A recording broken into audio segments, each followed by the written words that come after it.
بسم اللہ الرحمن الرحیم۔ صحیح مسلم مقدمۃ الکتاب، حدیث نمبر 0۔ شروع سب سے زیادہ رحم کرنے والے، ہمیشہ مہربانی کرنے والے اللہ کے نام سے۔ تمام تر حمد و ثنا سارے جہانوں کے پالنے والے اللہ کے لیے اور بہترین جزا تقوی اختیار کرنے والوں کے لیے ہے۔ اللہ خاتم النبیین محمد صلی اللہ علیہ وآلہ وسلم پر اپنی رحمت نازل فرمائے اور تمام نبیوں اور رسولوں پر بھی۔ اس کے بعد اللہ آپ پر رحم فرمائے۔ بلا شبہ آپ نے اپنے پیدا کرنے والے کی توفیق سے یہ ذکر کیا ہے کہ آپ دین کے طریقوں اور احکام کے بارے میں رسول اللہ صلی اللہ علیہ وآلہ وسلم سے امت تک پہنچنے والی تمام احادیث کو ان کی منقولہ اسناد سمیت جاننا چاہتے ہیں، اور ان احادیث کو بھی جو ثواب اور عذاب، رغبت دلانے اور ڈرانے اور ان جیسی دوسری چیزوں کے بارے میں ہیں، اور اہل علم نے ایک دوسرے سے لیں اور پہنچائیں۔ اللہ آپ کی رہنمائی فرمائے۔ آپ چاہتے ہیں کہ یہ تمام احادیث شمار کر کے مجموعے کی شکل میں آپ کی دسترس میں لائی جائیں۔ آپ نے مجھ سے یہ مطالبہ کیا ہے کہ میں ان احادیث کو زیادہ تکرار کے بغیر آپ کے لیے ایک تعریف کی شکل میں ملخص کر دوں، کیونکہ آپ سمجھتے ہیں کہ یہ تکرار ان احادیث کو اچھی طرح سمجھنے اور ان سے استنباط کرنے میں آپ کے لیے رکاوٹ کا باعث بنے گا، جو کہ آپ کا اصل مقصد ہے۔ اللہ آپ کو عزت دے۔ آپ نے جس چیز کا مجھ سے مطالبہ کیا ہے، جب میں نے اس کے اور اس سے حاصل ہونے والے ثمرات کے بارے میں غور و فکر کی طرف رجوع کیا تو مجھے یقین ہو گیا کہ انشاءاللہ اس کے نتائج قابل تعریف اور فوائد یقینی ہوں گے۔ اور جب آپ نے مجھ سے اس کام کی زحمت اٹھانے کا مطالبہ کیا تو مجھے یقین ہو گیا کہ اگر مجھے اس کی توفیق ملے اور اللہ کی طرف سے اس کے مکمل ہونے کا فیصلہ ہوا تو پہلا شخص جسے دوسرے لوگوں سے قبل اس سے خاص طور پر فائدہ ہوگا وہ میں خود ہوں گا۔ اس کی وجوہات اتنی زیادہ ہیں کہ ان کا ذکر طوالت کا باعث ہوگا۔ البتہ اس کا خلاصہ یہ ہے کہ ان خصوصیات کے حامل کم احادیث کو محفوظ رکھنا اور ان میں اچھی طرح مہارت حاصل کرنا انسان کے لیے کثیر احادیث کو سنبھالنے کی نسبت زیادہ آسان ہے، خصوصاً عوام میں سے ایک ایسے شخص کے لیے جو اس وقت تک ان میں سے صحیح اور ضعیف کے بارے میں بھی امتیاز نہیں کر سکتا جب تک کوئی دوسرا اسے اس فرق سے آگاہ نہ کرے۔ جب معاملہ اسی طرح ہے جیسے ہم نے بیان کیا تو کم تعداد میں صحیح احادیث چن لینا کثیر تعداد میں ضعیف احادیث کو جمع کرنے سے کہیں بہتر ہے۔ یہ بات اپنی جگہ درست ہے کہ بہت سی احادیث کو اکٹھا کرنے اور مقرر احادیث کو جمع کرنے کے بھی کچھ فوائد ہیں، خصوصاً ان لوگوں کے لیے جنہیں اس علم میں کسی قدر شعور اور اسباب و علت کی معرفت سے نوازا گیا ہے۔ اللہ کی مشیت سے ایسا انسان ان خصوصیات کی وجہ سے جو اسے عطا کی گئی ہیں کثیر احادیث کے مجموعے سے فائدہ حاصل کر سکتا ہے، لیکن جہاں تک عوام الناس کا تعلق ہے جو شعور و معرفت رکھنے والے خواص سے مختلف ہیں، وہ کم احادیث کی معرفت سے بھی عاجز ہیں، تو ان کے لیے کثیر احادیث کے حصول میں کوئی فائدہ نہیں۔ پھر آپ نے جس کتاب کا مطالبہ کیا، ہم انشاءاللہ اس التزام کے ساتھ اس کی تخریج مختلف پہلوؤں سے اس کی وضاحت اور تالیف کا آغاز کرتے ہیں، جس کا میں آپ کے سامنے ذکر کرنے لگا ہوں، اور وہ یہ ہے کہ ہم ان تمام احادیث کو لیں گے جو سندن نبی اکرم صلی اللہ علیہ وآلہ وسلم سے بیان کی گئی، اور تکرار کے بغیر انہیں 3 اقسام اور بیان کرنے والے لوگوں کے 3 طبقوں کے مطابق تقسیم کریں گے،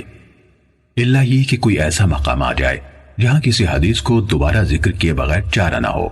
مثلا اس میں کوئی معنی زیادہ ہو یا کوئی سند ایسی ہو جو کسی علت یا سبب کے بنا پر دوسری سند کے پہلو بپہلو آئی ہو، کیونکہ حدیث میں ایک زائد معنی جس کی ضرورت ہو ایک مکمل حدیث کے قائم مقام ہوتا ہے۔ اس لیے ایسی حدیث کو جس میں ہمارا بیان کردہ کوئی معنوی اضافہ پایا جاتا ہے دوبارہ لائے بغیر چارہ نہیں، یا جب ممکن ہوا تو ہم اس معنی کو اختصار کے ساتھ پوری حدیث سے الگ کر کے بیان کر دیں گے، لیکن بسا اوقات اسے پوری حدیث سے الگ کرنا مشکل ہوتا ہے،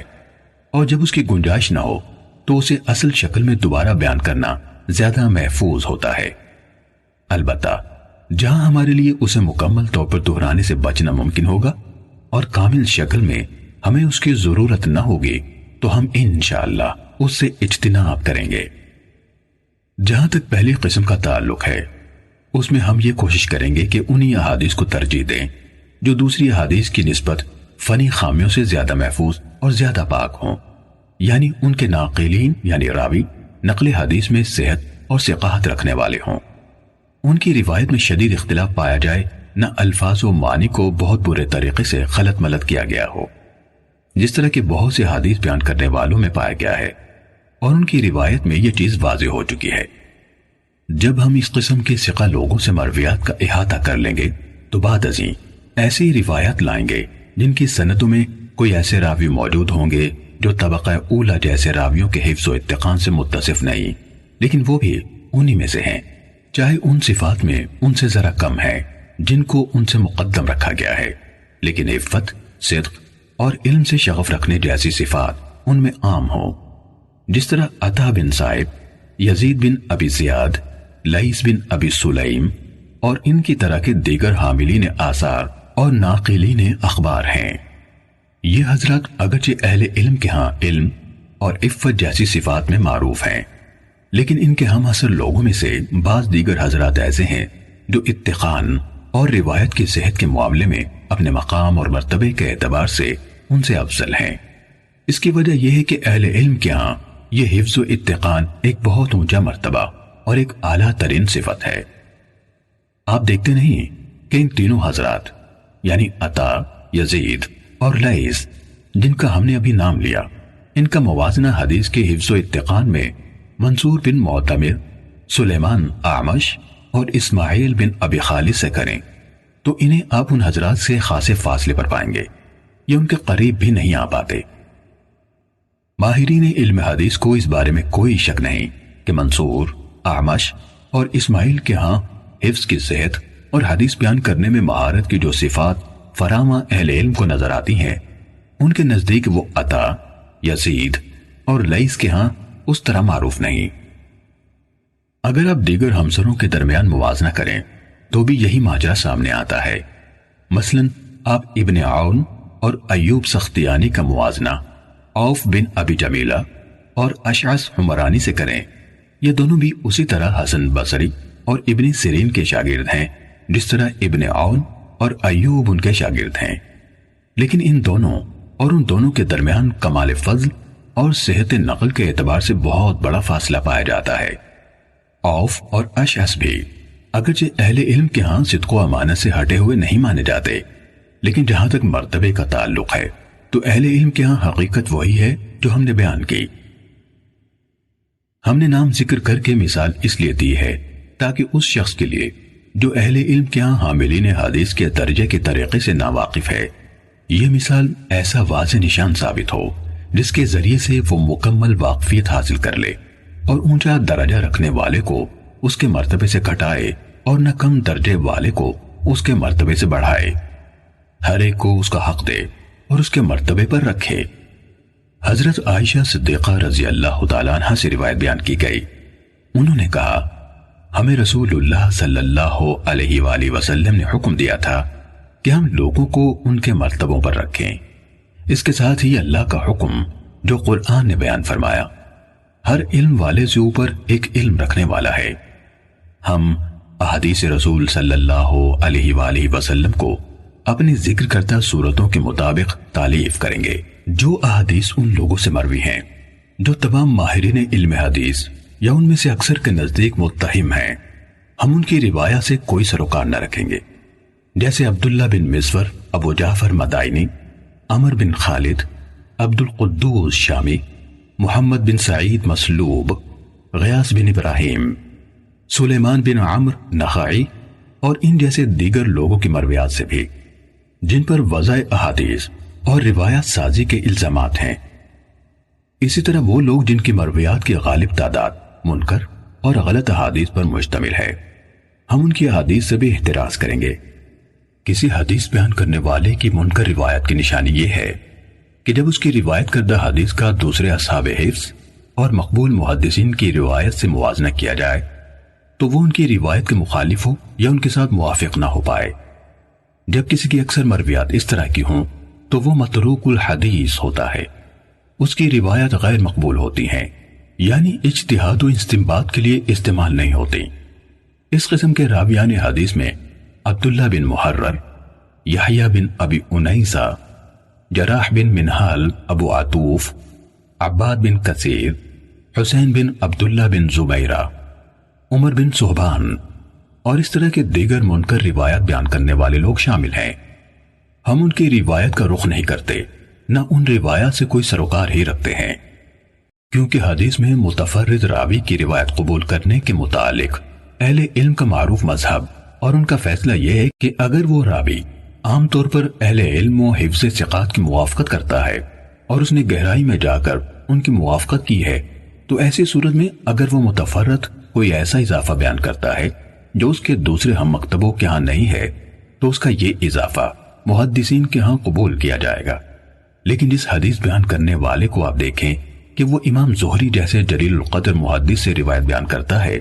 جن کے کثیر تعداد میں ایسے شاگرد ہیں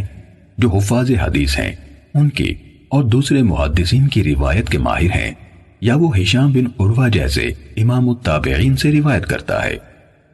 ان دونوں کی احادیث تو اہل علم کے ہاں خوب پھیلی ہوئی ہیں،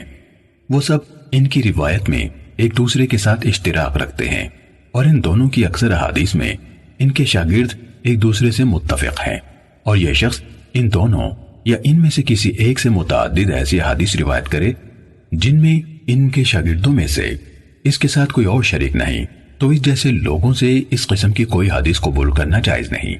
اللہ ہی زیادہ جاننے والا ہے۔ ہم نے حدیث اور اصحاب حدیث یعنی محدثین کے طریقہ کار کا کچھ حصہ ہر اس شخص کی توجہ کے لیے جو ان کے راستے پر چلنا چاہتا ہے اور جسے اس کی توفیق نصیب ہوتی ہے تفصیل سے بیان کر دیا ہے۔ انشاءاللہ ہم اس طریقہ کار کی مزید شرح اور وضاحت کتاب کے ان مقامات پر کریں گے جہاں معلول حدیث یعنی جن میں کوئی خفیہ علت پائی جاتی ہے کا ذکر ہوگا،